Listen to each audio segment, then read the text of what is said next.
amakuru y'ikibiriraho atarakoza amaguru hasi. Abafrondeur muri M23 twigwaneho. Mu mugwi w'inkorabara AFC M23 ryoba ryayaze canke hoba hariho kutumvikana hagati y'indongozi z'uwo muhari.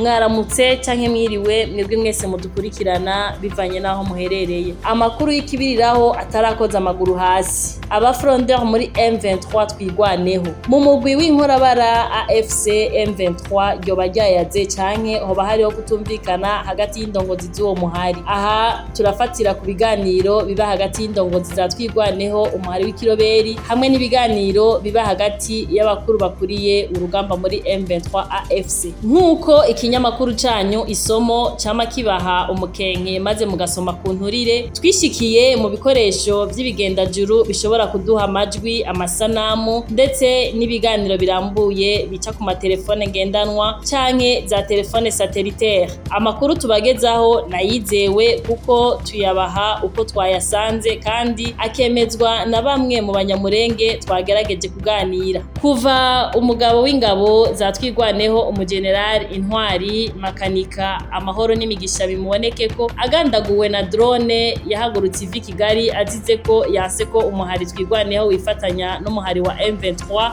kuko yari yaramaze gusomera mu gaketi vyiyumviro imigabo n'imigambi ya M23 ko ari umuhari urangwa no kwica, gusahura, kuniga, gusambanya abakecuru n'abavyeyi no gufata ku nguvu abigeme. General Makanika yaragandaguwe maze bituma benshi mu muryango w'abanyamurenge bigaburamwo ibice bibiri, abitwa akagara aba bashira imbere ibiganiro mu ntumbero yo gutorera umuti w'ibibazo biri hagati y'abakongomani. Hakaba n'uwundi mugwi w'ibifobagane vyumva ko amahoro azozanwa na Kagame ariwe bararuhiga kandi we yibereye mu vyunguka vyiwe, mugabo akabishika ko abanje gusesa amaraso y'abakongomani maze akiba ubutare bwa Kongo. Ibi biragaragara ko mu ntambara zimaze imyaka 30 nta banyamurenge bararuhiga arigeraho amahoro. General Makanika amaze kwicwa na Paul Kagame bararuhiga, mu banyamurenge no muri twigwaneho baciye batangura guhinyura Sekibi, nubwo uwamusubiriye Caporal Sematama yaciye afata ingingo yo kwifatanya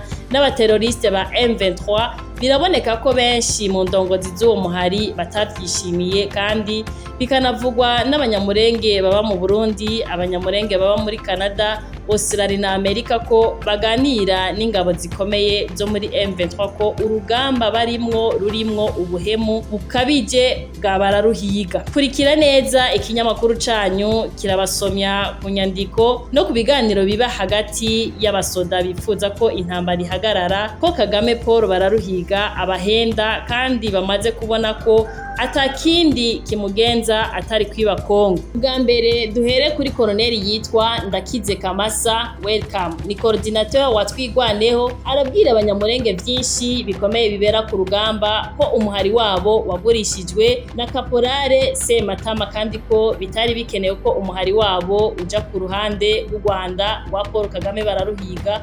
Akongera ati Sematama kuva ashikiriye uburongozi bw'umuhari waciye usubira inyuma. Harakurikira bwa kabiri Colonel Mitabu nawe akaba ari commandant zone, akaba ajejwe ama operation nawe na bagenzi we baravugana akababaro ku mfu nyinshi z'abanyamurenge bahindiwe muri M23, benshi bakugwa mu mashure, abandi iyo bahungiye ngo baje muri M23 kugwanira Paul Kagame. Uyu mukoloneli akababazwa n'amajambo yashikirijwe na Paul Kagame n'umuserukira muri Amerika, aho bemeye kumugaragara izuba riva ko M23 ifise umuvyeyi ari u Rwanda. Uyu Mitabu akibaza impamvu bararuhiga avuye mu gacerere kandi intambara imaze imyaka n'imyaka bitavugwa. Ibi Colonel Mitabu akabifata nk'uko Kagame aherutse kubagurisha. Ubwa gatatu turababwira ama message ya Colonel Serigaba Shushu w'Umusinga. Papa wiwe akaba yitwa Shushu, akavuka Minembwe kuwigishigo muri Fizi, ajejwe administration et communication hamwe na Colonel Ndabagaza Oscar uyu akaba ari warongoye ingabo za M23 muri Le Haut Plateau aho ayoboye batayo zitatu. Izo batayo iya mbere iyobowe na Colonel Ndabagaza ubwiwe, iya kabiri iyobowe na Colonel Rubini, batayo ya gatatu ikaba iyobowe na Colonel Nsigaye. Mu nyandiko zo muri telefone Colonel Serigaba yemeza muri message yandikiye bagenzi we ko General Makanika ari we yazize. Irisohotse umunwa iba rirenze impinga. Mu ngabo nyinshi za M23 twigwaneho barabimenye bibaca inkokora kuko Makanika yarakunzwe cyane. Ubwa kane tubabwira uwundi yepfuza gutoroka gahunga M23 twigwaneho ni Colonel Ndori Thomas, akaba avuka muri Minembwe ku Monyi, akaba ari umusita wo muri Mikarati Fizi.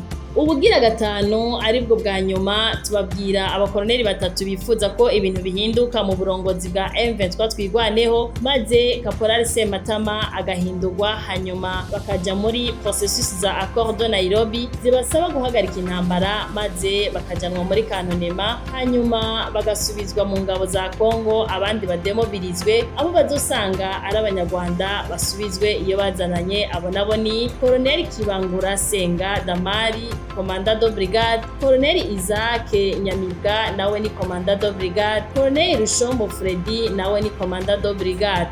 Mu kurangiza ikinyamakuru canyu isomo kigiye kubashikiriza urundi ruhande rutava kuri zima, aho rwiyemeje kugwana n'abo bagabisha b'ingabo bashaka kwiyonkora no kwigobotora mu kwaha kw'ikinyamaraso Paul bararuhiga. Bakaba batanguye kwita bagenzi babo ko ari aba frondeur.